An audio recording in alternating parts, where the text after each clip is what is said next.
ओम शांति। पुस्तक पठन श्रीमद् भगवत गीता रहस्य। लेखक ब्रह्मा कुमार सुधांशु शेखर मिश्र। तृतीय अध्याय। महाभारत युद्धर यथार्थ स्वरूप और गीता प्रकरणर पुनरावृत्ति।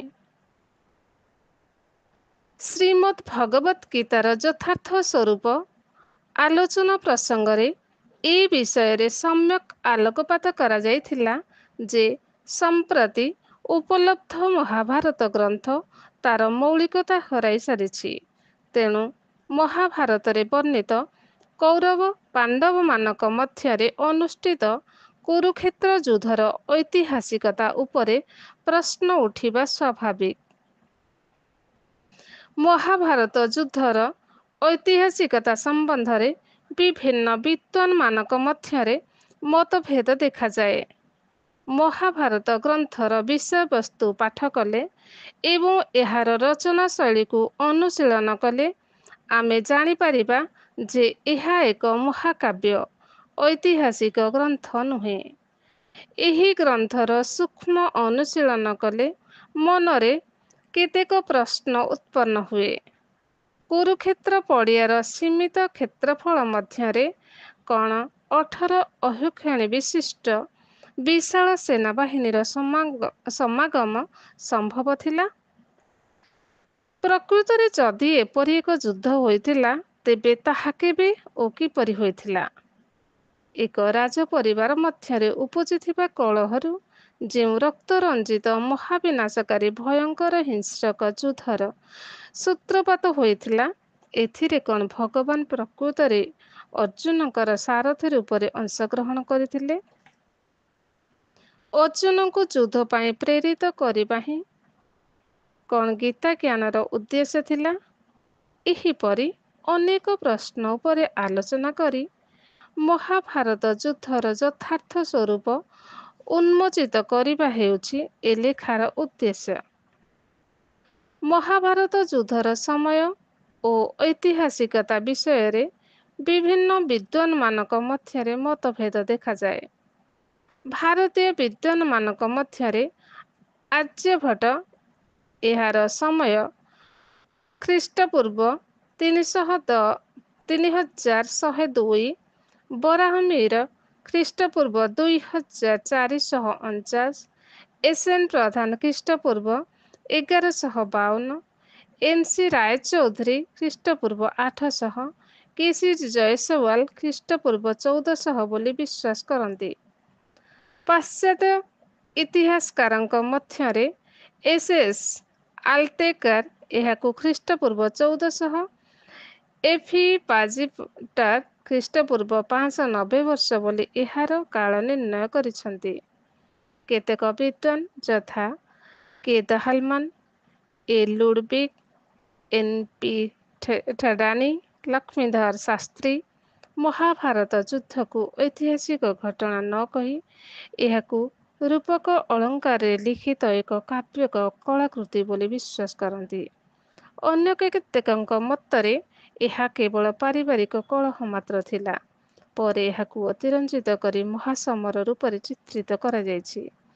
କାରଣ ଏହା ଯଦି ପ୍ରକୃତରେ ଐତିହାସିକ ଘଟଣା ହୋଇଥାନ୍ତା, ତେବେ ଖ୍ରୀଷ୍ଟପୂର୍ବ 400 ବର୍ଷ ପୂର୍ବର ସାହିତ୍ୟ କଳାକୃତିରେ ତାର ଉଲ୍ଲେଖ ନିଶ୍ଚିତ ଭାବରେ ଥାନ୍ତା। ଏହି ପରିପ୍ରେକ୍ଷୀରେ ପ୍ରସିଦ୍ଧ ପୁରାତତ୍ତ୍ୱବିତ୍ ଦୀନେଶ ଚନ୍ଦ୍ର ସରକାରଙ୍କର ଇଣ୍ଡିଆନ ଏକ୍ସପ୍ରେସ 15 ସେପ୍ଟେମ୍ବର 1975 ଖ୍ରୀଷ୍ଟାବ୍ଦରେ ପ୍ରକାଶିତ little history to back Mahabharat ଆଲେଖ୍ୟଟି ପ୍ରଣିଧାନଯୋଗ୍ୟ। ତାଙ୍କ ମତରେ ମହାଭାରତ ଗ୍ରନ୍ଥର ରଚନା କାଳ ଖ୍ରୀଷ୍ଟପୂର୍ବ 400 ବର୍ଷରୁ ଅଧିକ ପ୍ରାଚୀନ ହୋଇନପାରେ। ତାର କାରଣ ଉଲ୍ଲେଖ କରିବାକୁ ଯାଇ ସେ କହନ୍ତି ଯେ କଥାସାରିତ ସାଗର ଅନୁସାରେ ବୁଦ୍ଧଙ୍କ ସମକାଳୀନ କୌଶାମ୍ବୀର ରାଜା ପରୀକ୍ଷିତଙ୍କ ପରେ ପଞ୍ଚମ ବା ଷଷ୍ଠ ପିଢ଼ିର ଥିଲେ। କିନ୍ତୁ ପୁରାଣରେ ଲିଖିତ ବଂଶାବଳୀ ଅନୁସାରେ ପରୀକ୍ଷିତଙ୍କ ପରେ ଉଦୟନ ପଞ୍ଚବିଂଶତମ ରାଜା ଥିଲେ। କିନ୍ତୁ ସେହି ଅବଧି ମଧ୍ୟରେ ପୁରୋହିତମାନେ ମାତ୍ର 10ଟି ପିଢ଼ିର କଥା ଉଲ୍ଲେଖ କରିଛନ୍ତି। ଅର୍ଥାତ୍ ଗୋଟିଏ ପୁରୋହିତ ଏକାଧିକ୍ରମେ 2 ବା 3ଟି ପିଢ଼ିର ରାଜାମାନଙ୍କ ସେବା କରିଛନ୍ତି। ଏଇଠି ସରକାର ମହୋଦୟଙ୍କ ସନ୍ଦେହ ଦୃଷ୍ଟି ହୋଇଛି। ପୁନଶ୍ଚ ଆସାମର ରାଜା ଭାଗଦତ୍ତଙ୍କ ନାମ ମହାଭାରତରେ ଉଲ୍ଲେଖ ଥିବା ବେଳେ ଉତ୍ତର ବୈଦିକ କାଳ ସାହିତ୍ୟମାନଙ୍କର ଆସାମ ରାଜ୍ୟର କୌଣସି ବର୍ଣ୍ଣନା ମିଳେ ନାହିଁ। ଡକ୍ଟର ସାଙ୍କଡ଼ିଆ ହଡପ୍ପା ଏବଂ ମୋହନ-ଜୋ-ଦଡୋରୁ ପ୍ରାୟ ପ୍ରାପ୍ତ ପୁରାତାତ୍ତ୍ୱିକ ପ୍ରମାଣକୁ ଭିତ୍ତି କରି ମତ ଦିଅନ୍ତି ଯେ ମହାଭାରତରେ ବର୍ଣ୍ଣିତ ଲୌହ ନିର୍ମିତ ଯେଉଁ ଅସ୍ତ୍ରଶସ୍ତ୍ରର ଉଲ୍ଲେଖ ମିଳେ, ସେହିଭଳି ଅସ୍ତ୍ରଶସ୍ତ୍ର ଖ୍ରୀଷ୍ଟପୂର୍ବ 600 ବର୍ଷ ପରେ ହିଁ ନିୟମିତ ରୂପେ ବ୍ୟବହାର ହୋଇଛି। ତେଣୁ ଖ୍ରୀଷ୍ଟପୂର୍ବ 600 ବର୍ଷ ପୂର୍ବରୁ ମହାଭାରତରେ ବର୍ଣ୍ଣିତ ହୋଇଥିବା ଏତେ ବଡ଼ ଯୁଦ୍ଧର କୌଣସି ଐତିହାସିକ ସାକ୍ଷ୍ୟ ନାହିଁ।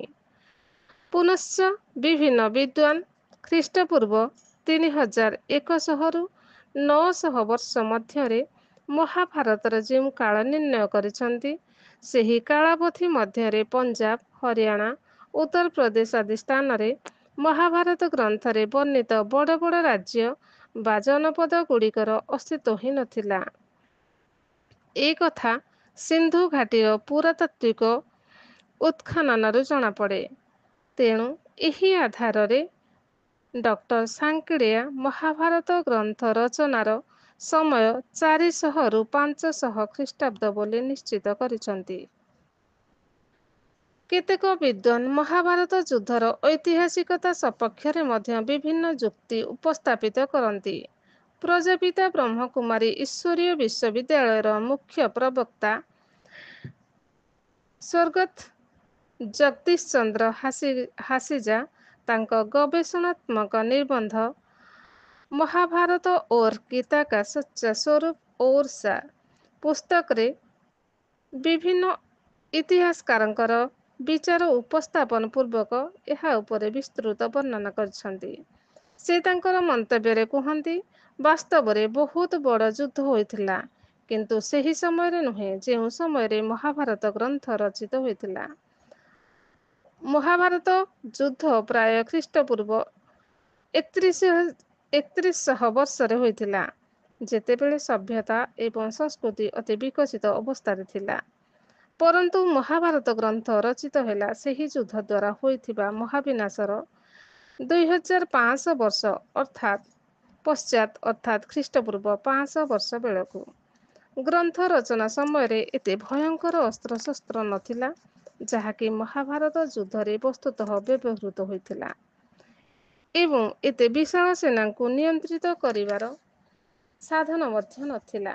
ତେଣୁ ମହାଭାରତ ଗ୍ରନ୍ଥ ରଚନା ସମୟର କାଳ ନିର୍ଣ୍ଣୟ କରି ସେହି କାଳାବଧିରେ ମହାଭାରତ ଯୁଦ୍ଧର ଘଟଣାକୁ ସ୍ୱୀକାର କରିବା ପ୍ରକୃତ ସତ୍ୟର ଅପଳାପ ବ୍ୟତୀତ ଆଉ କିଛି ନୁହେଁ।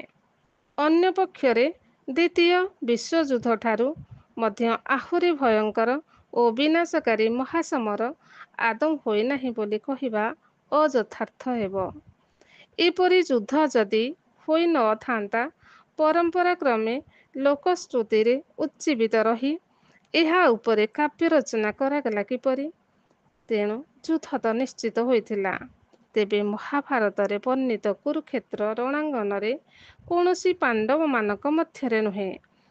ଲୋକଗାଥାରେ ପ୍ରଚଳିତ ଏହି ମହାସମର ଆଖ୍ୟାୟିକାଙ୍କୁ ଗ୍ରନ୍ଥକାର ତାଙ୍କ କଥାନକରେ ସଂଯୋଜିତ କରି ମହାଭାରତ ଯୁଦ୍ଧ ନାମରେ ଚିତ୍ରିତ କରିଛନ୍ତି।